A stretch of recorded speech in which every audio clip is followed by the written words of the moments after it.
again. We thought it would be cool to do a quick video about espresso. Derek's been posting a lot of really great content at the roasters. One thing that he's been working on has been some of our house blends.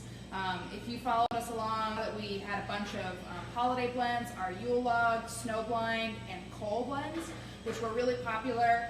A lot of folks bought those and roasted those at home.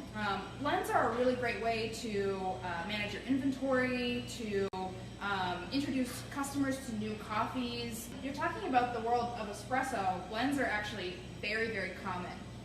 And that's because the espresso machine extracts such an intensity of flavor that you kind of want to create a little bit more balance, and the way you do that is by building a blend.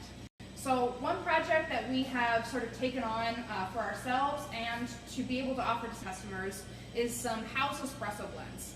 And so Derek and I have been working together and kind of talking about what we want in an espresso blend, and what you'll see out at a lot of coffee shops, a lot of big roasteries that do espresso blends, is to start with a nice base coffee, something chocolatey, a little nutty, and just really approachable. And something like a Brazil, sometimes a Peru, sometimes a Mexico, those are all going to be good coffees to start with.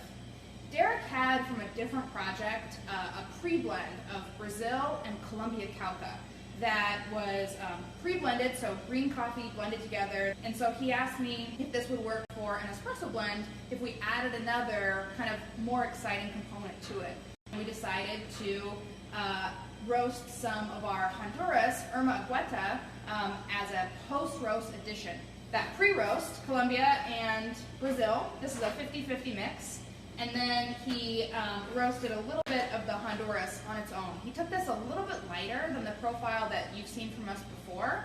And so what I'm doing today is I took 8 ounces of the pre-blend and 8 ounces of the Honduras, and I mixed it together and threw it in my hopper. And what the big focus on here is, how do I pull a new espresso that I've never extracted before, and what is my process for dialing in a coffee that's totally new to me. So I haven't pulled a shot of it yet, and I primed the dosing chamber. So I'm going to get started, just hopefully in just a few espressos, get it dialed in to some parameters where it's looking and tasting good. After all of this is done, we'll have some feedback for Derek on this blend, if we want to go lighter or darker, or if we want to start to change the percentages of these components. Go with more Honduras or more of the pre-blend, or even add more Colombia to actually lower the overall percentage of the Brazil in it. So let's get started. So in our roastery, on the other side of our lab space, away from the roasters, we have this espresso station. This is where I teach our barista skills class, our barista leadership course, and do some private training for people who want to develop better barista skills or barista training skills. We're going to be working here on the Nuova Seminilli Black Eagle. This is our espresso machine, and our Malcune K30. I'm going to start by just tearing the scale with my portafilter. Turn it on. And I'm just going to grab the first dose that comes out of my grinder and just what that dose is looking like. These are 17-gram baskets, so I'm happy with anything between 17 and 19 grams in for my coffee. This is 18.8. Quickly distribute it, and purge my group head, lock in my portafilter, and immediately start pulling that shot. I've got a timer on this machine so I can see how long it takes to extract. Started dropping at about 5 seconds. I'm going to look for a total extraction here of about 2 ounces. So it's going to be 1 ounce in each shot glass. Nice. And that took 21 seconds. So that's 18.8 in, 2 ounces out in 21 seconds. I'm not weighing my output quite yet because I'm going to start with really broad strokes. I don't know really what I'm looking for this coffee yet. So for me, starting with volumetric measurements is an easy, sort of general way of seeing where this coffee is starting. I'm not actually going to taste this coffee yet. I wanted to pull that first shot to kind of season this group head and get some coffee on it. And I think I would also like to slow that shot down a little bit. If you look at guidelines for espresso, we're looking for an espresso shot to be between 20 and 30 seconds. So 21 seconds is a little bit on the fast side. I'd like to slow that shot down a little bit so that the first shot I taste is right in the middle of that 20 to 30 second time frame.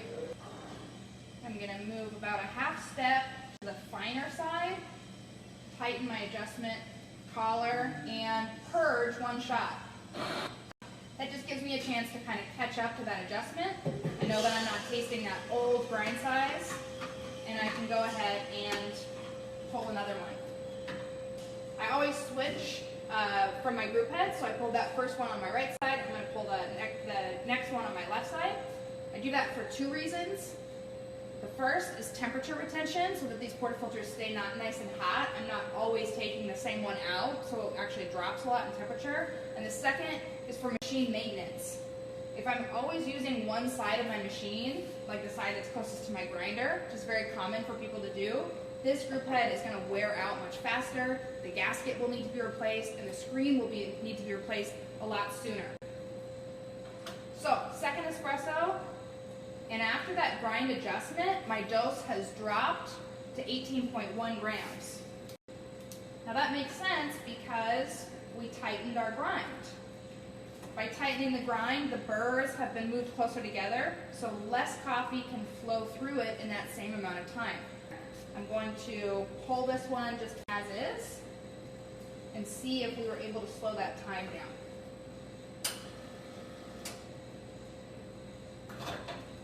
Insert and brew. This one I can already tell is a lot slower. This first shot that I pulled on the right hand side took about 6 seconds to drop, and this one took closer to 10 seconds. So I know that I've slowed my shot down by that one small adjustment. All right, 29 seconds for that 2 ounce extraction.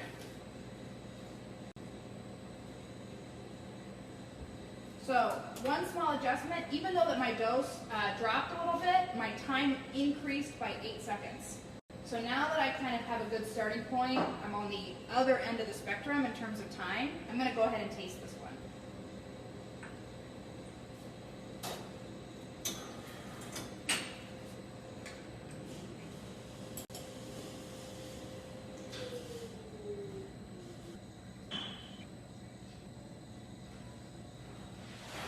Actually very good. The body is a little bit light. I'm going to call it light to medium. But overall, it's very clean. It's very sweet. It has some nice citrus notes. And I'm not getting too much, off notes that I would kind of expect from the Brazil. This Brazil coffee that's in here is one that I know fairly well. Sometimes it can be a little malty, but I'm not really tasting any of that. I actually like that shot quite a bit. But because this is a new coffee, I want to explore kind of what it can do, and I want to taste it in a few different ways. So we're going to pull one more shot, and I'm just going to try to get it a little bit faster, a little bit closer to that 25-second time frame.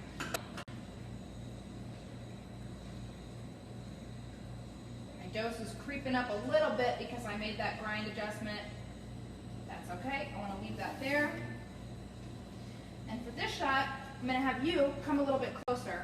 So I already mentioned the drop time. So that's the time that it takes between when I press the button, when I engage the pump, and when I start to see coffee. So that should take hopefully right around 8 seconds. If it's a little longer, that's okay. If it's a lot faster, that's an issue. When the coffee first starts pulling, I want to see this really, really dark color and really slow stream. As I work my way through the shot, I want to see that stream get wider, thicker, start to move faster, and move from dark brown to light brown, and then eventually all the way to blonde. Ooh, this shot took a little bit longer. I still pulled it to 2 ounces. By the end of the shot, it should be running very quickly, and once it starts to look watery, it's really done. I went ahead and weighed that last shot to measure the output. What we dosed in was 18.5 grams, and what came out total for that double shot was 44 grams. So we're working with a ratio of about 1 to 2.3, which is a pretty good, pretty common ratio for espresso. 1 to 2 or 1 to 2.5 is usually a pretty good starting point. The flavor's still really nice. Even though that shot slowed down a little bit, I think because my dose increased a little bit, it's still really clean and bright, and the body is actually a little bit better. It's feeling a little bit thicker, a little bit heavier, and a little bit more silky. Like I said before, espresso is a really volatile and intense extraction method, and so working with super fresh coffee is very, very difficult, and it won't necessarily taste great on espresso. General rule of thumb is about 2 to 3 days out for a great pour over, but usually 4, 5, or 6 days out for a great espresso. Some of my favorite espressos have been pulled using roasts that were 10 or even 14 days post-roast, because it's really allowed those gases to release and allow that coffee to really mellow out. I think this is a really good start. I'm interested to see what will happen if we take that Brazil and Colombia a little darker and then continue to add this really light roast Honduras to it. I think that'll give us a little bit more body and a little bit more richness and some dark chocolate notes, which is kind of what more people are looking for a classic espresso, something that milk will really cut through and that will be supporting even if you've got vanilla or chocolate sauce in the drink. So whenever I'm thinking about espresso blends, I want it to taste good on its own, but I also want it to be really assertive so that it can be really present in larger drinks. Where this espresso is right now, it tastes excellent to drink on its own, and I still think it would hold up really well in a cappuccino or a small latte. I just think it might be a little bit light for a bigger drink. That's kind of my process for approaching a brand new coffee. I look for an acceptable range of coffee going in, and I shoot for about 2 ounces of volume coming out, and then I'll start to weigh my output, and I aim for in between that 20 and 30 second time frame. Cool, hope this was helpful. Thanks.